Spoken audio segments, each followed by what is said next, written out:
আপনার সামর্থ্য আছে পনিরের মূল্য দেওয়া, আপনার সামর্থ্য আছে খেজুরের মূল্য দেওয়া, আপনার সামর্থ্য আছে কিশমিশের মূল্য দেওয়া, আপনি কেন আটা ময়দা সুজির মূল্য দিবেন?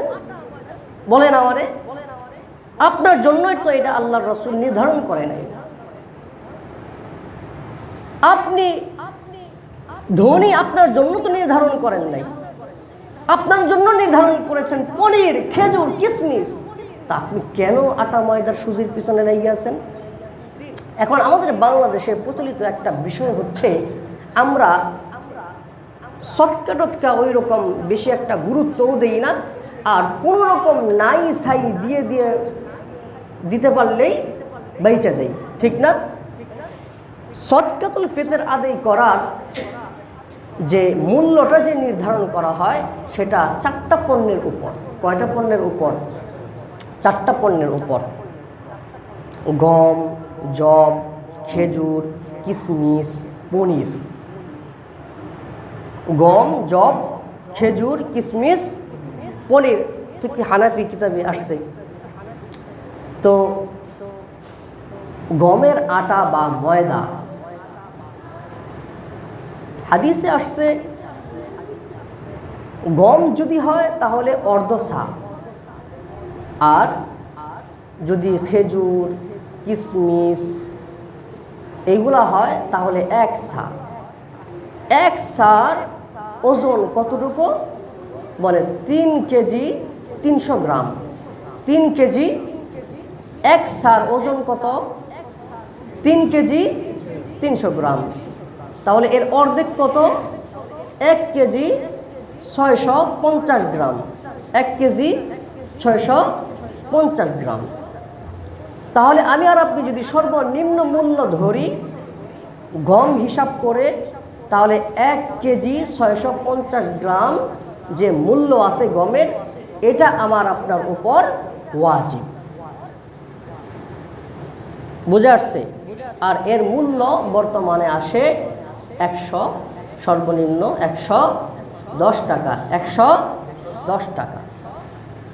বলেন তো আল্লাহর রাসূল সাল্লাল্লাহু আলাইহি ওয়াসাল্লাম কি শুধুমাত্র বর্তমানে 110 টাকার যে মূল্য গম, এটা দিয়েই আদায় করতে বলেছেন, না আরও 3টা পণ্যের কথা উল্লেখ করেছেন? আরও 3টা পণ্য দিয়েও সদকাতুল ফিতর আদায় করতে বলেছেন, ঠিক না? বুঝে আসছে? যদি পনির ধরেন, যদি খেজুর ধরেন, কিশমিশ ধরেন, তাহলে কত টাকা আসে বলেন তো? 2700 টাকার উপরে আসে। কত টাকা? 2700 টাকা। হ্যাঁ, ভালোটা যদি ধরেন, মিডিয়ামটা ধরেন, 2500 টাকার উপরে আসে। আল্লাহর হাবিব সাল্লাল্লাহু আলাইহি ওয়াসাল্লাম তো বলতে পারতেন যে শুধু গম বা গমের মূল্য দিয়া তোমরা সদকাতুল ফিতর আদায় করে দিবা, বলতে পারতেন না? কিন্তু এই কয়েকটা পণ্যের কথা কেন উল্লেখ করলেন? কারণ হলো একটা সমাজের মধ্যে আর্থিক দিয়া সমস্ত মানুষ এক শ্রেণীর হয় না। কেউ উচ্চ লেভেলের হয়, কেউ মধ্যবর্তী, কেউ আবার নিম্ন শ্রেণীর, ঠিক না? তো আল্লাহর হাবিব সাল্লাল্লাহু আলাইহি ওয়াসাল্লাম এই 4টা পণ্যের কথা উল্লেখ করে বুঝাইছেন যে যার যার সামর্থ্য অনুযায়ী তুমি সদকাতুল ফিতর আদায় করো। আর সদকাতুল ফিতর আদায় করবা তুমি যে রমজান মাস পাইলা, রমজান মাসের মধ্যে এই যে রোজাগুলা রাখলা, এই রোজাগুলা রাখার পরেও অনেক গীবত শিকায়াত, অনেক অশ্লীল বেহায়াপনা কাজ করে রোজাকে ছিদ্র করে দেওয়া হয়েছে, রোজাকে ক্ষতিগ্রস্ত করে দেওয়া হয়েছে। তো তুহরাতাল লিস-সাইমি, রোজাকে পরিশুদ্ধ করার জন্যই এই সদকা। অতুমাতাল লিল মাসাকিন, আর মিসকিনদের অসহায়তা দূর করার জন্যই এই সদকা। তা আপনি তো একজন ধনী ব্যক্তি, তো আপনার মান ইজ্জত অনুযায়ী, আপনার সামর্থ্য অনুযায়ী আপনার তো ওই রকমই সদকাতুল ফিতরটা বের করা উচিত। আমার যদি সামর্থ্য আছে, এই সামর্থ্য অনুযায়ী আমি সদকাতুল ফিতর আদায় করব। 110 টাকা দিয়া একজন অসহায়ত্ব দূর করা যায়? বলেন। সেমাই বানাইবেন, 1 কেজি চিনি তো কত লাগে? হ্যাঁ, আর বাকি তো বাকি আছে, ঠিক না? তাহলে মুহতারাম হাজরিন, আপনাদেরকে বুঝাইতে পারতেছি না, বাকি মেসেজটা এটা দিতে চাই যে আল্লাহর হাবিব সাল্লাল্লাহু আলাইহি ওয়াসাল্লাম 4টা পণ্যের কথা বলেছেন। এই 4টা পণ্য দ্বারা উদ্দেশ্য হলো যার যার সামর্থ্য অনুযায়ী। আপনার সামর্থ্য আছে পনিরের মূল্য দেওয়া, আপনার সামর্থ্য আছে খেজুরের মূল্য দেওয়া, আপনার সামর্থ্য আছে কিসমিসের মূল্য দেওয়া। আপনি কেন আটা ময়দা সুজির মূল্য দিবেন বলেন আমারে? আপনার জন্যই তো এটা আল্লাহর রাসূল নির্ধারণ করে নাই। আপনি ধনী আপনার জন্য তো নির্ধারণ করেন নাই, আপনার জন্য নির্ধারণ করেছেন পনির, খেজুর, কিসমিস। তা আপনি কেন আটা ময়দার সুজির পিছনে লেগে আছেন? মুহতারাম হাজরিন, সদকা আদায় করা রমজান মাসের বাহিরে 1টা টাকা দান করলে আল্লাহ তাআলা এটাকে পালতে পালতে পালতে পালতে উহুদ পাহাড় পরিমাণ। এবং কোরআনে কারীমে আসছে, মাসালুল লাযীনা ইউনফিকুনা আমওয়ালাহুম ফি সাবিলিল্লাহ কামাসালি হাববাতিন আনবাতাত সাবআ সানাবিলা ফি কুল্লি সুমবুলাতিন মিআতু হাব্বা। আরে আল্লাহর রাস্তায় 1 টাকা দান করলে তো আল্লাহ তাআলা পালতে পালতে পালতে পালতে 700 নিয়ে যায়। এটা তো স্বাভাবিক একটা গতি। আল্লাহ তাআলা এরপরে বলেন, আরে বেটা তা না, আল্লাহু ইউদাইফু লিমান ইয়াশা। আল্লাহ তাআলা ইচ্ছা করলে যার যার ইখলাসের নিয়তের কারণে আল্লাহ তাআলা আরো বাড়ায় দিতে পারে। সুবহানাল্লাহ। স্বাভাবিক গতিতে আপনি 1 টাকা দান করবেন, আল্লাহ তাআলা এটাকে 700 পরিমাণে বাড়ায় দিবে। কিন্তু আপনার নিয়ত যদি খাঁটি হয়, আল্লাহ তাআলা তাহলে ইউদাইফু লিমান ইয়াশা আরো বাড়ায় দিবেন। সুবহানাল্লাহ।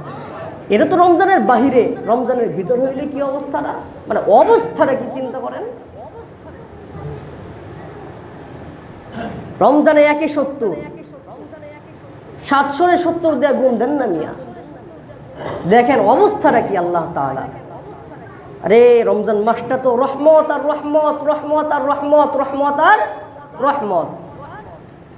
এবং আল্লাহ তাআলা পুরো বছরই তো আল্লাহ তাআলা আমাদেরকে এমন কিছু বিশেষ দিন, বিশেষ আমল দিয়ে রাখছে যে আল্লাহ তাআলা চায়, বান্দা তুমি একটা অফার মিস করছো তো আরেকটা অফার ধরো, একটা অফার মিস করছো তো আরেকটা অফার ধরো। এই অফারকে ধরার কারণে হতে পারে তুমি জাহান্নাম থেকে মুক্তি লাভ করবা। সুবহানাল্লাহ। তো এর মধ্যে 12 মাসের মধ্যে সবচেয়ে বড় অফারের মাস হলো রমজান মাস। এই রমজান মাস অতিবাহিত হয়ে যাচ্ছে। মুহতারাম হাজরিন, বড়ই আফসোসের বিষয়। এই জন্য মুহতারাম হাজরিন, যেহেতু রমজান মাসে 170, এই জন্য মুহতারাম হাজরিন আমার আপনার আছে খেজুর, পনির, কিসমিসের মূল্য দেওয়া। আমি আর আপনি এইগুলা দিয়েই দিই ইনশাআল্লাহ। এইগুলার মূল্য নির্ধারণ করব। আমি অসহায় দরিদ্রদের সহায়তা করব, যেন আমার টাকা বেশি আসে, ওই টাকা দিয়ে দিব, তার অসহায়ত্বের জন্য কি হয়, দূর হয়। কি বলেন, বুঝাইতে পারছি তো ইনশাআল্লাহ? 110 টাকা দিবেন না এর উপরে দিবেন? বেশি দিবেন, এটাই তো বুঝাইতে চাইতেছি। 1 মিনিটের কথা অনেক সময় লাগা বলতেছি, এটাই তো বুঝাইতে চাইতেছি। মুহতারাম হাজরিন, বলেন।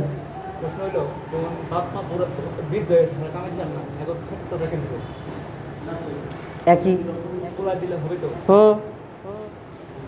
একজন মা বাবা যখন কাজ করতে পারে না, অসহায় দুর্বল হয়ে যায়, তখন এই মা বাবা পরিপূর্ণভাবে তার সন্তানের উপর নির্ভরশীল হয়ে যায়। অর্থাৎ সন্তান যদি খাওয়ায় খেতে পারবে, সন্তান যদি না খাওয়ায় খেতে পারবে না। যেমনিভাবে আল্লাহ তাআলা আপনাকে আপনার মা বাবার কোলে দিয়েছেন। হ্যাঁ, আপনার অভিভাবক আপনার শৈশবকাল কে ছিল বলেন? কে ছিল? মা বাবা। আপনার মা বাবা এখন বৃদ্ধ অবস্থায় চলে গেছে। এখন এর দায়ভার, এর অভিভাবক কে? আপনি। কে বলেন? আপনি। তাদের পক্ষ থেকে দিয়ে দিবেন ইনশাআল্লাহ। আল্লাহ তাআলা তৌফিক দান করুক।